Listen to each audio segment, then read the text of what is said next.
안녕하십니까. 거꾸로 투자하는 쇼킹 부동산입니다. 미국 3월 물가지표가 발표됐습니다. 모든 자산에 영향을 줄 빅 이벤트죠. 자, 그런데 발표되고 나서 희망이 갑자기 절망으로 바뀌었습니다.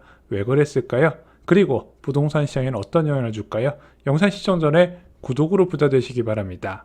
자, 미국 3월 물가지표가 발표됐습니다. CPI 전년 대비 기준으로 5.0%가 나왔어요. 자, 지난 2월달 수치가 6.0%였고 시장 전망치가 5.2%인데 그거보다 한참 낮았다는 거죠.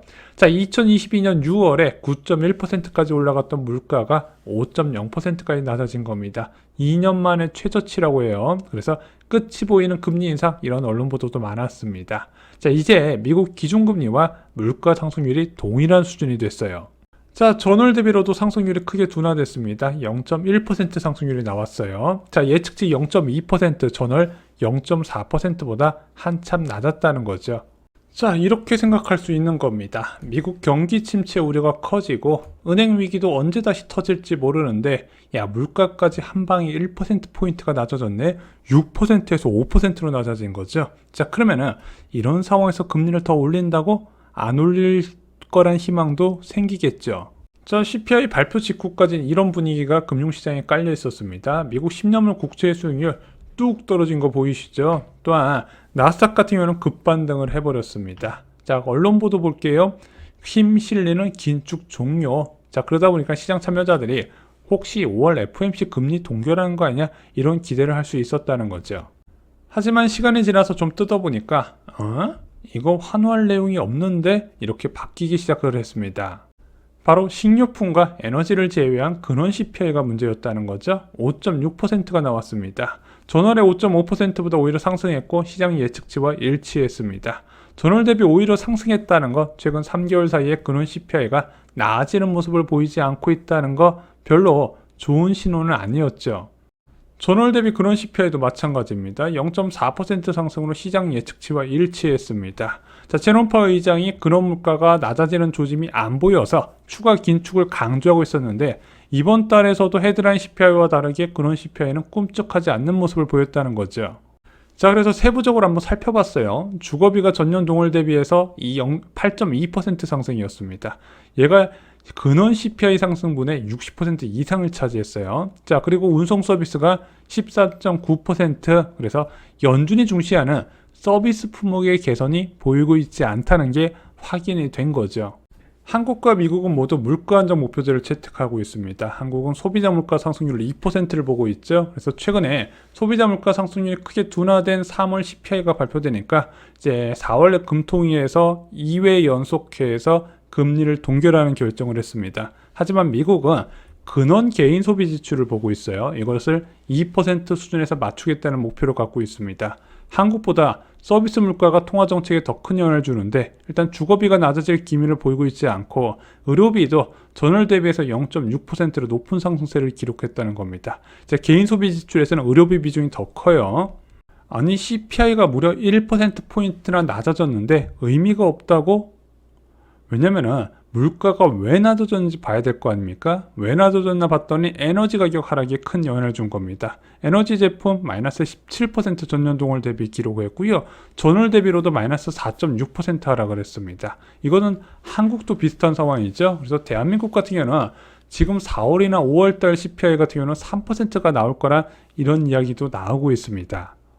에너지 가격에 따른 물가 상승률 둔화는 지속이 될 겁니다. 자, 그래서 작년에 이제 우크라이나 사태로 국제 유가가 WTI 기준으로 120불까지 치솟았거든요. 6월 달에. 그 이후에도 7월 이제 상반기 내내 105불 넘는 수준을 유지하고 있었습니다. 자, 당연히 물가라는 건 1년 전과 대비해서 비교를 하다 보니까 1년 전과 비교해 보다 보니까 두 자릿수 마이너스세가 기록되네. 야, 그러면 시간이 지나면 당연히 기저효과 때문에 물가는 낮아지겠구나, 누구나 예상이 가능했던 겁니다. 문제는 이런 식으로 에너지 가격이 낮은 상태에서 유지가 되면 상관이 없는데 오펙 플러스가 감산을 결정했잖아요. 자, 아시겠지만 이제 3월 말에 은행 위기 진정 이후에 국제 유가가 빠르게 상승하고 있습니다. WTI 기준으로 65불에서 현재 82불, 이번 영상 찍고 있는 와중에서 83불까지 올라간 상황입니다. 어디까지 오를지 불확실성이 있다는 거예요. 자, 이것을 요약해 보면은, 자, CPI를 낮췄던 에너지 가격 하락은 상승 가능성이 남아 있고, 근원 CPI를 높이는 서비스 품목은 여전히 변동이 없다, 이렇게 해석할 수 있는 거죠. 어이쿠, 우리 생각이 틀렸나 보다 해서 급락했었던 채권 수익률이 다시 반등을 하면서 3.4% 10년물 국채 수익률을 회복을 했고요. 나스닥 같은 경우도 급등했다가 급락한 상황입니다. 그래서 현재 보합 수준에서 머무르고 있어요. 자, 패드워치에 나타난 5월 기준금리 인상 가능성은 73.2%였습니다. 금리 인상 안 한다는 26.8%, CPI 발표 이후에 35%까지 올라갔다가 뚝뚝 떨어지더라고요. 자, 그럼 현재 5월 기준금리 인상을 안 할 조건은 무엇이다?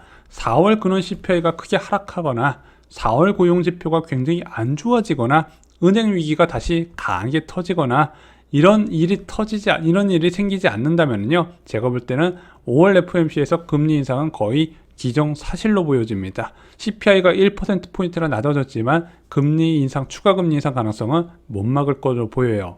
한국과 미국 모두 근원 물가가 낮아지지 않아서 문제가 되고 있습니다. 이번 금통위에서 올해 근원 물가는 올라갈 가능성을 제기를 했습니다. 자, 미국 근원 물가도 올라와서 여전히 샴페인을 터뜨리면 안 된다는 이야기가 나오고 있습니다. 자, 대한민국은 근원 물가가 왜 안 떨어지나요? 전기, 가스 등의 공공요금이 문제가 되고 있습니다. 현재도 거의 30% 가까운 1년 대비해서 상승률을 기록하고 있는데 여기서 더 올린다고 하네요. 아마 이번 달 중으로 인상 방안이 발표가 될 겁니다. 그럼 더욱더 근원 물가를 압박하는 요인이 될 겁니다. 자, 미국 같은 경우는 끈적한 주거비, 의료비가 문제가 되고 있어 전체적인 서비스 물가 상승 압력이 지속되고 있고 이게 쉽게 낮아지기 어렵다는 겁니다. 자, 쇼킹 부동산 생각은 어떨까요? 자, 이런 그런 물가 때문에 자산시장을 어떻게 바라봐야 될까요? 저는 계속 강조드렸습니다. 헤드라인 CPI가 큰 폭으로 하락 후 1년 동안 천천히 근원 CPI가 낮아지는 흐름을 보인다. 올라갈 때도 똑같아요. 헤드라인 CPI 먼저 올라가고 나서 근원 CPI가 시간차를 두고 따라 올라가는 구조죠. 자, 그래서 저는 국제 유가가 90불을 넘지 않는다면 올해는 내내 물가가 좀 낮아질 가능성이 있지 않나 이렇게 생각을 하고 있습니다. 자, 저만 그렇게 생각하는 건 아닌 것 같습니다. 지금 패드워치에 보면은 시장에서도 미국 연내 금리 인하 가능성을 높게 베팅을 하고 있습니다. 연말까지 3차례 인하, 그리고 내년 상반기까지 3차례 추가 인하, 그리고 2024년 9월까지 이제 기준금리가 3% 이하로 갈 것으로 본다는 거죠. 5.25%에서 3%까지 낮아진다. 이게 자산시장에 굉장히 큰 변화를 주거든요. 자, 물가라는 게 그렇게 쉽게 낮아지냐? 이제 쉽게 낮아지지는 않지만 그런 식으로 한번 국제 유가가 큰 폭으로 낮아지게 되면 기대 인플레이션도 낮아지게 돼 있고, 기대 인플레이션이 낮아진 상태에서 높은 수준의 물가는 수요 감소를 부르거든요. 자, 그러면서 서비스 요금 상승도 제한되는 효과가 나타납니다. 또한 지금 미국에서는 이제 금융시장이 좀 타격을 받으면서 금융발 긴축이 좀 이루어지고 있거든요. 은행들이 대출을 많이 안 하고 있는 상황입니다. 그런 것까지 복합적으로 작용되면서 물가가 떨어지고 통화정책도 변할 것이라고 사람들이 생각을 하고 있다는 거죠. 자, 그래서 미국에서 5월 달에 금리를 올리게 되면 이것이 자산시장에 충격을 주기보다는 오히려 기준금리 고점 인식이 강해질 거라고 생각을 합니다. 자, 그래서 금리가 더 올라가거나 높은 수준의 금리가 된 것을 두려워하기보다는 시장은 언제나 빠르게 움직이잖아요. 야, 이제 금리가 고점이다. 더 올리지 못할 것이고 내려갈 것만 있을 것이다. 그런 선반영이 있을 것이다. 왜냐하면 대한민국도 1월 금통위 이후에 채권 시장에 자금이 어마어마하게 몰려 들어왔거든요. 1월부터 채권과 부동산 시장의 매수세가 확대됐던 이유, 1월 금통위에서 금리 고점에 대한 가능성을 시장 참여자들이 봤기 때문입니다. 미국도 아마 5월 달에 그런 일이 일어나지 않을까 생각이 듭니다. 한국도 연내 기준금리 인하 전망이 크게 늘었습니다. 올해 4분기 인하 전망이 50%, 내년 1분기 인하 전망이 40%, 내년 2분기 전망이 10%였어요. 지난 금통에서는 전문가 70%가 내년 금리 인하를 예상했다가 올해 인하한다고 보는 분들이 크게 늘어난 거죠. 그래서 저도 이렇게 말씀을 드리고 싶어요. 부동산 시장에 대해서 부정적인 생각보다 좀 긍정적인 생각을 할 때가 아닌가 싶어요. 왜냐하면 금리가 높을 때, 전세 가격이 낮을 때, 장기적으로 봤을 때 주택시장에 접근하기 괜찮은 환경이었다는 거죠. 금리 인하 시기는 반드시 옵니다. 뭐 이제 앞으로 1년도 안 남은 이슈예요. 그리고 금리 인하가 시작되면 지속성을 갖고 낮아지는 흐름을 보이게 될 겁니다. 과거에 금리가 지속적으로 낮아졌을 때 어떤 결과가 있는지 이제 부동산 시장 참여자들이 대부분 알고 있습니다. 이번 금리 인하 시기엔 어떤 결정을 하시겠습니까? 저는 10년 만에 온 기회라고 생각합니다. 그것을 위한 다른 인생을 위한 모든 정보 쇼킹 부동산 멤버십에서 따로 다루고 있고 많은 분들이 벌써 이루고 계십니다. 주 3회 영상에서 찾아보실 수가 있습니다. 이상 영상 마치겠습니다. 좋아요, 구독, 공유 꼭 부탁드립니다. 감사합니다.